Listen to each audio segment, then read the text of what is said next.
Hi everyone, I'm going to read Geronimo Stilton. The title of the book is The Curse of the Cheese Pyramid. Now, let's go. Chapter 1. Wake up! Wake up! That's the title of the chapter 1. Anyway, it was just before dawn, in the middle of winter. The moon shone down over the mouse holes of New Mouse City. I was fast asleep. Yeah, I know, but the author had written it, so he was talking about himself. That's why it's later. I was fast asleep under my comfy, cozy blankets, snoring away. Suddenly, the phone rang. I stumbled out of bed, sinking my paws into my new cat fur rug. It was so soft. I had bought it last weekend with my own Uncle Nibbles. It was expensive, but worth every penny. Still half asleep, I stared down at the fluffy carpet. Then I picked up the phone. Hello! Stilton speaking. Hello. Stilton speaking. Geronimo Stilton. I mumbled. A strangely familiar voice shrieked back at me. Wake up! It cried. Wake up!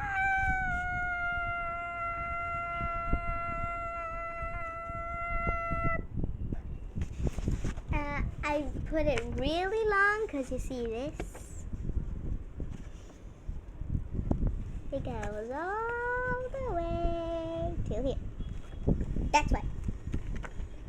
My ears were ringing like church bells.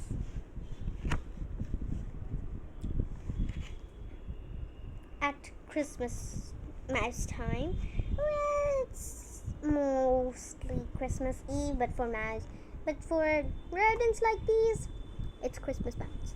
It's Christmas time.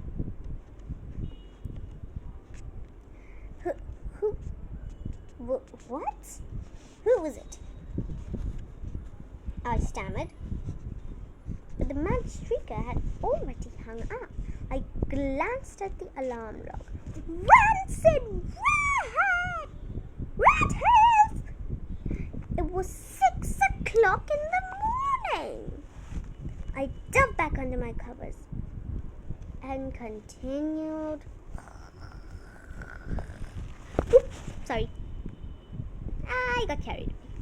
I continued to snore. I woke up again at 8 o'clock. I called a taxi to take me to the office. I arrived at 9 o'clock sharp. Oh yes, I forgot to mention that I run a newspaper. It is called the Rodents Gazette. It is the most popular newspaper on Mouse Island. I'd like to say the paper is a success just because of me. No, don't think that I'm famous, because I'm not, but I'm literally a show-off, so I'd like to say the paper is a success just because of me, but I have lots and lots of help. Still, I'm the big cheese at the office. As I was saying, I got to work at 9 o'clock sharp. I opened the door to my office. Why? Then I found myself snout to snout with William, with Grandfather William Short. Now, do you want to know how Grandfather William looks like? Well, you'll find, if you can see, number 10 over there. That's Grandfather Short Paws William. The William Short Paws. Yeah. So, as we move on, Grandfather he's also known as Cheap Mouse Willie. Grandfather William is a tough-talking mouse. Everyone at the office is afraid of him.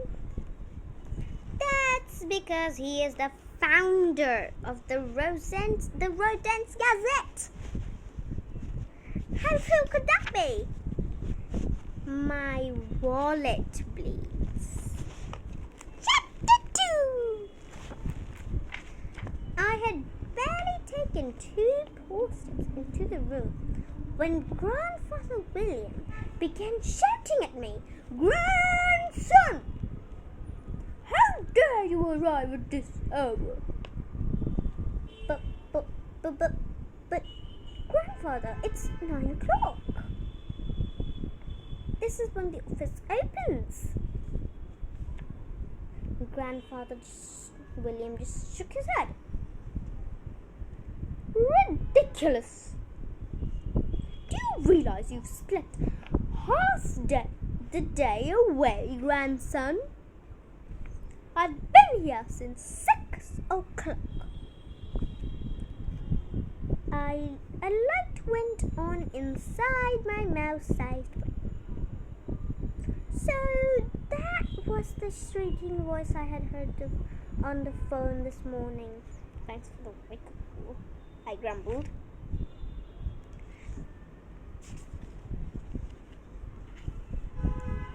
Curling his big whiskers, he sniggered with satisfaction. Now you listen to me, sonny boy, he ordered, pulling my ear. Things are looking bad right here. Very bad indeed. Do you know why? I opened my mouth to reply, but he didn't give me a chance to answer. I'll tell you why, he bellowed. Because you're spending too much.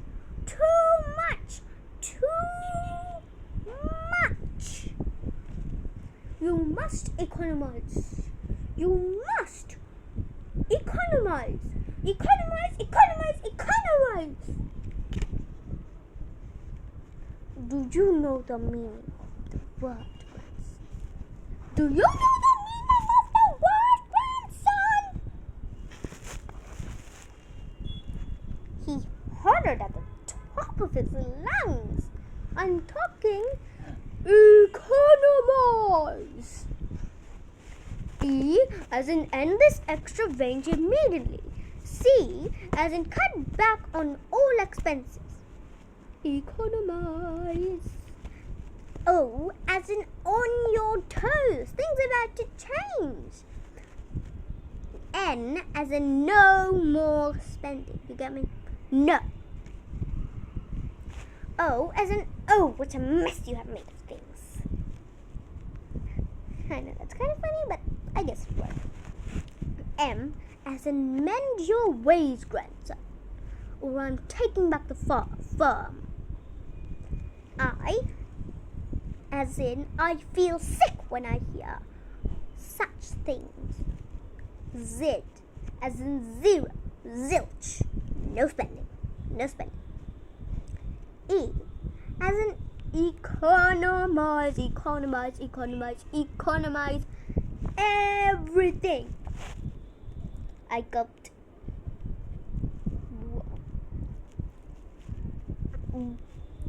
Y as in yikes, I thought. I guess it wouldn't be a good time to tell Grandfather William about the expensive little love seat I had ordered for my office. But Grandfather, I began. He pulled up my other ear. Grandfather, my paw! Starting today, I'm keeping track of everything, he shouted, waving the account's books under my snout. I expected to see lots of things. For example, how did you get here this morning? I chewed my whiskers. Well, I took a taxi. Exactly. This is what I'm talking about. My wallet bleeds when I hear such things. He grabbed me by the tie. Grandson, from now on you will take the subway to work. No, even better, you can come on Pearl. This way you'll save the fare and you'll get a first-class shuttle. I felt completely dazed and confused. I tried to sit down and catch my breath. But when I looked around for a chair, I realized Grandfather had already made some changes. Some perfectly horrifying changes. All of my furniture was gone. The desk was designed me by the famous architect Frank Lloyd Wright. It was nowhere in sight. I whirled around in shock. What had happened to my precious leather portrait? My imported Cheshire cat fur carpet? My expensive artwork? And my priceless library? The office was empty. My heart sang like a big ball of cheese in Singing Stone Plaza. On New Year's Eve, I had been robbed by my own relative. That was dramatic. A plastic table and a plastic chair were the only pieces of furniture in the whole room. Grandfather looked around, satisfied. I sold everything to a second poor dealer, he said with a smug smile. You don't need any furniture, just a chair to sit on and a table to write. As he spoke, he banged his paw on the plastic table, which began to wobble. Quick as a rust, half an inch, Grandfather caught the table edge before it tipped over. I may have great fur, but this rodent is not dead yet. I've still got it. I swallowed hard. Grandfather, you sell my pretty furniture to a second poor dealer? How much did he give you? Look at that. Not bad, huh? It's way too little. Those were antique books, valuable paintings, and I cried, shaking my head in disbelief. And they were mine!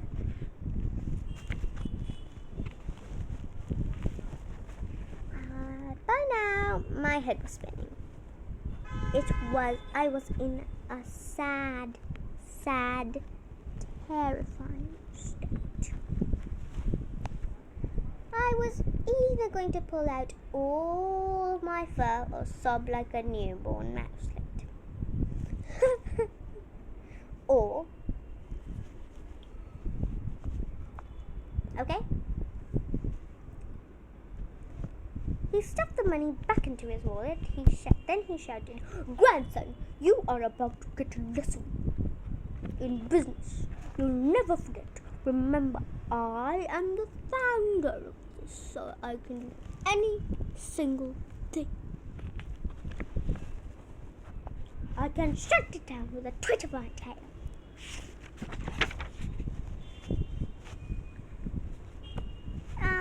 There are tons of chapters, but I think 2 chapters are enough, right? Fun.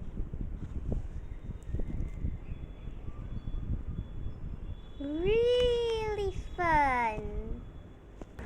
So, how'd you like it? I really hoped you loved it. Right now I'm in the balcony sitting. It's nighttime right now. But I've turned on the flashlight so that the light can. Anyway, as I was saying, Don't forget to like, subscribe, and if you want, share. Bye!